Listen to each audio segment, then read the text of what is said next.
No, keep it going. Please welcome Master.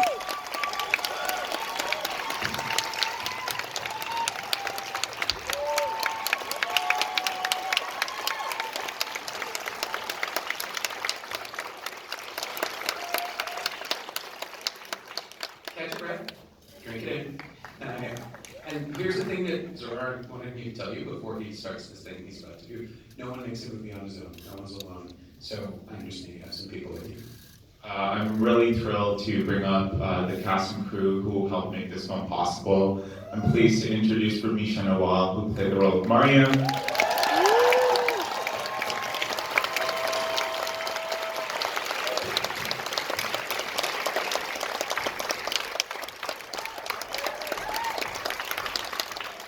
Daur Mazur, who played the role of Fariha.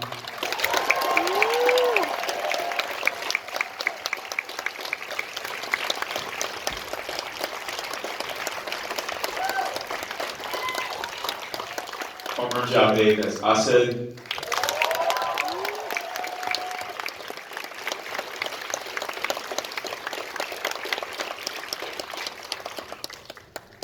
Muhammad Ali Hashmi as Salim.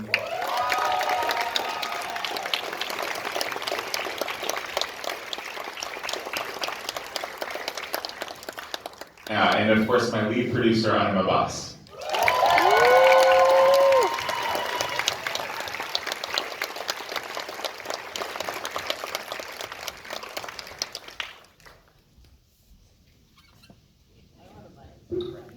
We'll share them around.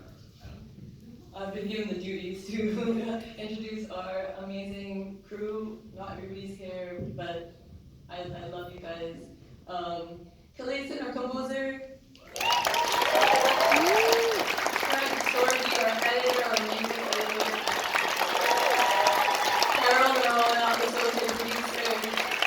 Sean Joshi, our EP. Our John, our first AD. Justin, Sons and Fireman, where are you? And Kirsty, our Foley artist. Woo! There's a room, it's a big stage. You guys feel free to come to the other side too, where there's some light. I want everybody to see you. This is what a Canadian movie looks like. Congratulations.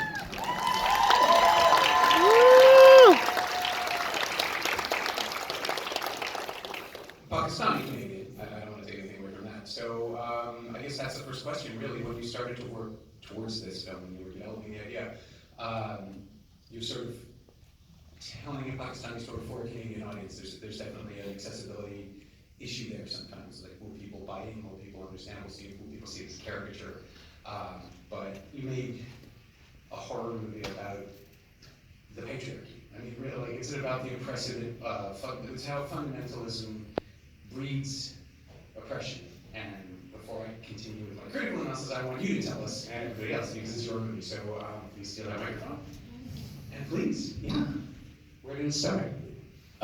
It started in 2018. I made a short film called Dia, and that was about a young woman and her secret boyfriend, and it was originally a drama. And then I remember when we were in the edit of that film, discovering that there was so much tension, there was so much fear coming out of the characters and as they're navigating life. And it ended up being a thriller when it wasn't supposed to be. And then I wanted to return to that world because I'm an Aquarius, I'm not great with my emotions. So I discovered in the process of the edit where the story was, and with that film I discovered there was so much thematically that I wasn't able to scratch the surface with. So as I returned, I wanted to really lean into the genre elements, but I have a hard time calling this a horror movie because I feel like it's a lot of genres put together, and the horror elements, they're really just coming out of the characters and the lives of these incredible women and how they're navigating a society that is so often terrifying. I mean, there's that jump scare really early on. Oh, I'm sorry, don't let me step on your balls.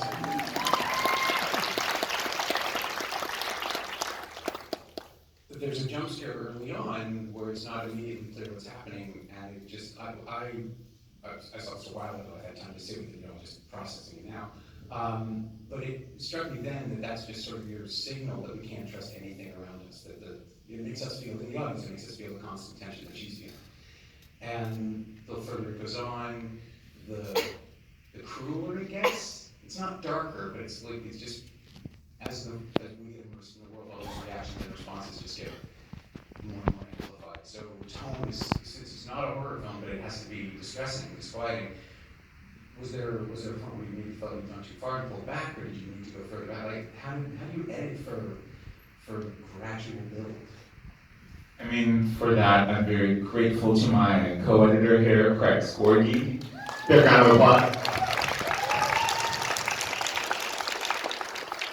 And I think it's also because we're on the journey with these two characters for who life is becoming more and more dangerous. And the ground beneath them is constantly shifting. So it felt like, and also the journey of your character, Mariam, and your character, Howard, both of them are becoming more and more desperate.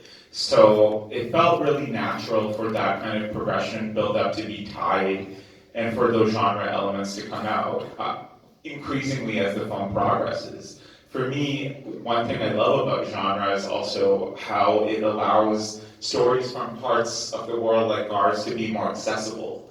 You might not have seen Karachi before on screen, not a lot of people have, but you've definitely seen a horror movie, hopefully, in your life. So there's a familiarity of it, and it allows you to have an entry point into these characters' lives. And also, I just really, really do enjoy genre films. So. Oh yeah, nothing wrong with that. Ariel Lewis says yesterday there's a film here called Humanist Vampire Seeking Consensual Suicidal Person, which is a delight, so completely the opposite of the tone here. But it's playing, it's Thoughtful. Yeah, it is. It's playing genre in the same way, and I'm just wondering if it's some kind of a generational thing now where everybody grows up versed in things, and it's just like, okay, but I can tweak it, I can tilt it, I can play with it. And as you said, the audience will know where we're going. But that also requires a specific type of acting. So if I can ask the cast, like, do you calibrate your performances in one direction or another, or are you just in the moment? How does this play on set?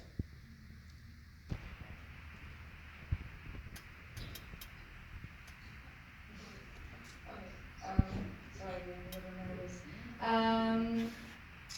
For me, I was born and raised in Karachi, so a lot of the stories are similar, and it's like it's literally going through it every single day, and not just that. It's like Mariam is very close to my heart because I personally resonated with Mariam a lot because both of our families are like, I'm the eldest, she's the eldest. I understand where she was coming from. Yeah, that's all.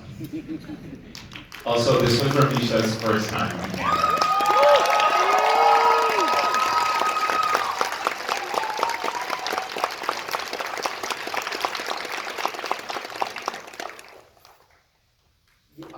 And sorry, just again to pick up, you were so good at this. I don't want you to let that go by. This is for you. This is fantastic.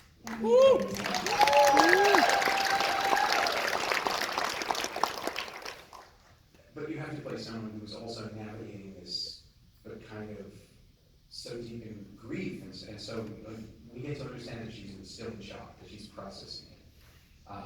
So it never feels like weakness when you're just going along with things. It's not like you're submitting to the process. You just don't seem to know. She doesn't know what to do. She's lost in the moment, and gradually sort of comes back to herself over the course of the film. It's a really subtle transition, and was that we've all had parents. Well, those of us who lost parents have watched the other parent got to go through that and figure out. It felt really real to me. Were you drawing on something? Experiencing like this? First of all, hello Canada, and thank you too for having us. It feels unreal and fantastic to be here, especially for my first ever feature. Thank you, Zara and Anam, for the opportunity. I think being a mother helped me because I'm a mother and I have two daughters, and somewhere I just connected with Mariam's character as a mother-daughter. I think that was, and then of course Ramesh is such a good performer that it just helped. We had a bond from day one. Living in Pakistan or I think South Asia or all over the world, I'd say women have struggles. We have things that we deal with that I don't want to say it, but men generally don't. And as a single mother, Zara and I had so many discussions, Zoom meetings during pandemic. We talked about the character, and because I had already done the short film before that in 2018, so there was like some journey which was following from 2018, and then what I saw in Faria was as a single mother and as abuse survivor, because of her marriage and all that, she was carrying a lot of burden, a lot of baggage, which she hadn't dealt with. And this is very, very true for most of women in Pakistan or all around the world when they are abused and they have faced traumas. They just, they just move on, they just want to march forward, and sometimes they don't have the opportunity to deal with. And so Faria, I just took it from there. She sees a daughter, but she doesn't really see her daughter. She's invisible to her. She hears her. She listens to her, but she doesn't hear her. So she's doing all the practical things that a single mother would do because she has to, working and taking care of them and taking care of their physical health. But she's not there for mental health. And I think this is so true for all around the world when single mothers or mothers in general, when they're dealing with so much, they just somehow don't see it. But I love the second parts that are written for this character where the mother becomes the hero for the daughter and she comes and rescues her. I think that was beautiful. So thank you, Zara, for that.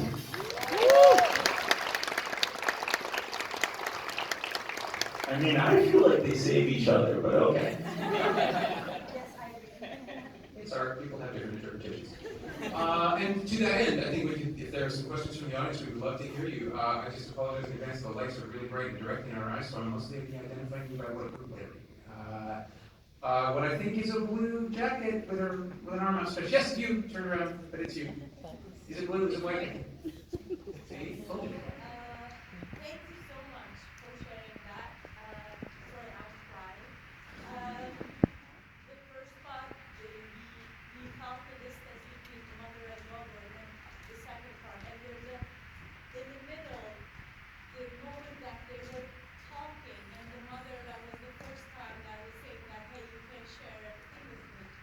I wonder, why did you choose the shot from right here and we can't see full her face? It's just like the gestures of the palm of the face. That was a very specific, very strong angle. I wonder if that was just a thing that you decided on set, if you just like thought about that. I really wonder about that shot. Well, I wish our DP, Igul Nurbulatova, was here. Unfortunately, she's in Kazakhstan shooting another film. But that was a shot we had decided on in prep because it's such a pivotal moment where, your character is Briha's trying to reach out to Mariam and they're trying to actually have a dialogue, and in classic South Asian fashion, they're not able to. But with that shot, it's her face is really shrouded in darkness, and it's also kind of amplifies how she herself doesn't have the courage to really try and reach out. And the shot had a lot of kind of mystery, and there was, yeah, it said exactly what we wanted to say, so we knew that was going to be a really pivotal moment, and we didn't want to show her eyes, we didn't want to show her face. We wanted to give the audience almost a peek, and also for it to amplify your character's journey. So, thank you. All the way up in the back. Okay, so there's so much going on in the movie. It's magic realism, it's generational curses, it's trauma, patriarchy. How did you find the heart of the movie? For me, as an audience, the heart of the movie was mother-daughter relationship. Was it always clear that this is the heart, or it was across that was always the heart of the movie. That was exactly the heart of the movie. I feel like, we're living in a time where there's so many things happening constantly. We're dealing with a pandemic. We're also doing grocery shopping. We also have parents who are older, getting older. But, it's always community that brings you together at the end of the day. And I'd love to know if my producer felt like that was also the heart. So I'm just gonna.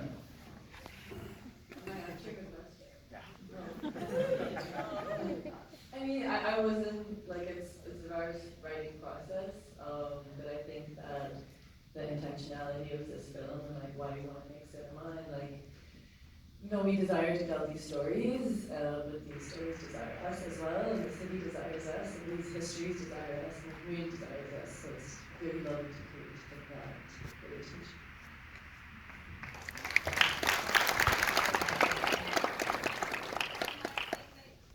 Experience was like just listening to a story from my grandmother. And, she's adding the element of burning your ghosts. So congratulations to God to, Thank you. Thank you, that's very kind. We have time for one more question. Yes, right there, please, yes. I would love to know the lead actors, their journey during this movie, and what was some hard parts. I imagine this movie is very intense to act in, and I would love to hear how that went.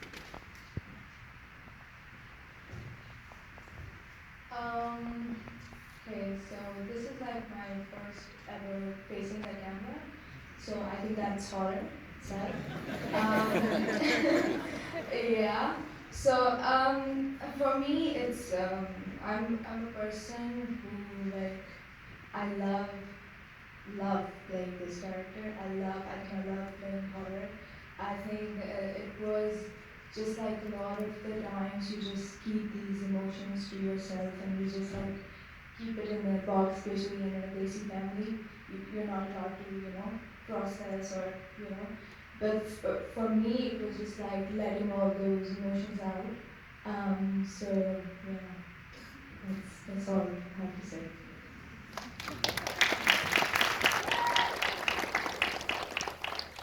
I think the hard part was telling the story because no matter how comfortable or uncomfortable you have lived your life, being a woman and then being certain characters in your life, you just learn a lot, and when you go through things, then you have to replay them even for screen.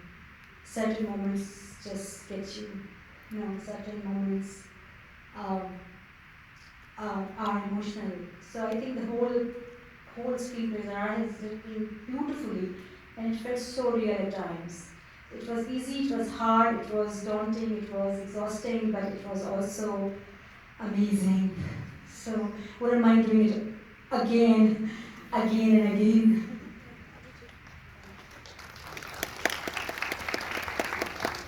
So, challenges for this role.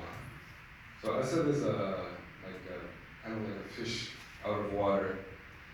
So something I learned in acting early on is that you live in the world that you're in, you perform based on that. So like I went from Canada to Karachi, so I used a lot of that energy of just sort of feeling that distance, not knowing exactly what's going on, and using that in my performance as Asad.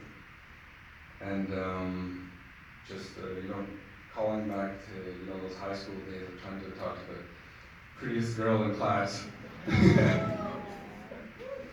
and turning that energy up a little bit. And on the other side of things, the more fun part, playing the dead Asad, I played that as more of almost a separate character.